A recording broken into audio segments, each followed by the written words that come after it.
Hujan turun mulai terjatuh. Ku awali cerita ini dengan ucapan salam. Assalamualaikum warahmatullahi wabarakatuh. Halo teman-teman, perkenalkan nama saya Adinda Alicia.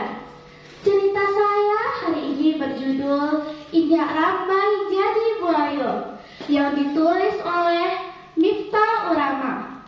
Begini ceritanya. Gadis Ma adalah seorang gadis yang tinggal di Tarata Nagari, Tanjung Puri Aur, Kecamatan Sumber Kudus, Kabupaten Cijunjung. Ia akrab dipanggil Injak Rambai atau Nenek Rambai. Ia tinggal di sebuah rumah kandang yang sederhana bersama keluarganya. Di samping rumah juga ada kandang kerbaunya. Rumah kandang adalah sebuah rumah bertingkat yang lantainya 1,5 meter di atas permukaan tanah. Injak Rambai adalah orang yang tidak sombong. Walaupun banyak memiliki kerbau, ia suka menolong dan seseorang yang dermawan. Ia selalu memberikan seekor kerbaunya untuk acara barale tetangganya. Suatu hari, Injak Rambai bersama teman-temannya pergi ke pasar tradisional di Nagari Kumanis untuk membeli kebutuhan sehari-hari. Ia dan teman-temannya pergi dengan berjalan kaki melawan panas teriknya sinar matahari.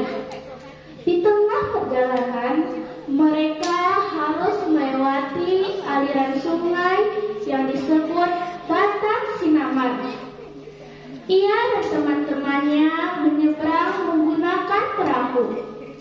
Sesampainya di seberang, mereka melanjutkan perjalanan menuju pasar Kumanis dengan berjalan kaki.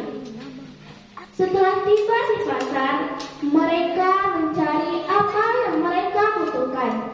Setelah mendapatkan barang-barang yang mereka butuhkan, mereka memutuskan untuk pulang. Tidak terasa, sungai pun telah diseberangi oleh perahu. Pada saat itu, mereka menyeberang di tepian Sijulai, bagian dari aliran sungai Batang Sinaman. Sebelum melanjutkan perjalanan pulang, Injak Rambai berkata, "Aku ingin mandi dulu di tepian Sijulai." Salah satu kawannya menjawab, "Mandilah, tapi jangan lama-lama ya, karena kita harus melanjutkan perjalanan pulang." "Baiklah, aku akan mandi sekarang," ucap Injak Rambai. Pada saat itu, Injak Rambai hanya mandi sendirian. Selesai mandi dan perjalanan akan dilanjutkan, Injak Rambai berkata, "Aku lupa mandi pakai sabun, aku mandi lagi ya." Temannya menjawab, "Kita harus melanjutkan perjalanan pulang, Injak Rambai." "Aku mandi hanya sebentar, boleh ya?" Teman-temannya pun menyetujui. Tidak berlangsung lama, saat Injak Rambai mandi, ia hanyut tenggelam. Teman-temannya pun terkejut dan berusaha menolongnya. Akan tetapi, Injak Rambai lebih dulu dibawa oleh derasnya air sungai. Perasaan mereka tidak karuan lagi. Rasa cemas, takut, dan kecewa bercampur aduk menjadi satu. Mereka tidak tahu apa yang harus mereka katakan ke keluarga Injak Rambai. Selama perjalanan pulang, mereka selalu berpikir apa yang harus mereka katakan ke keluarga Injak Rambai. Setelah tiba di rumah Injak Rambai, mereka menceritakan apa yang sebenarnya terjadi. Keluarganya pun terkejut terjadi. Air mata pun keluar bercucuran. Kemudian keluarga ini ramai melaporkan kejadian ini ke wali nagari. Pada hari itu juga wali nagari langsung memerintahkan ke seluruh masyarakat untuk mencari Inyak Rambai. Setelah 2 hari pencarian, Inyak Rambai tidak juga ditemukan. Akhirnya mereka memutuskan untuk berhenti mencarinya. Akan tetapi tidak dengan keluarganya. Mereka terus mencari sampai beberapa hari kemudian.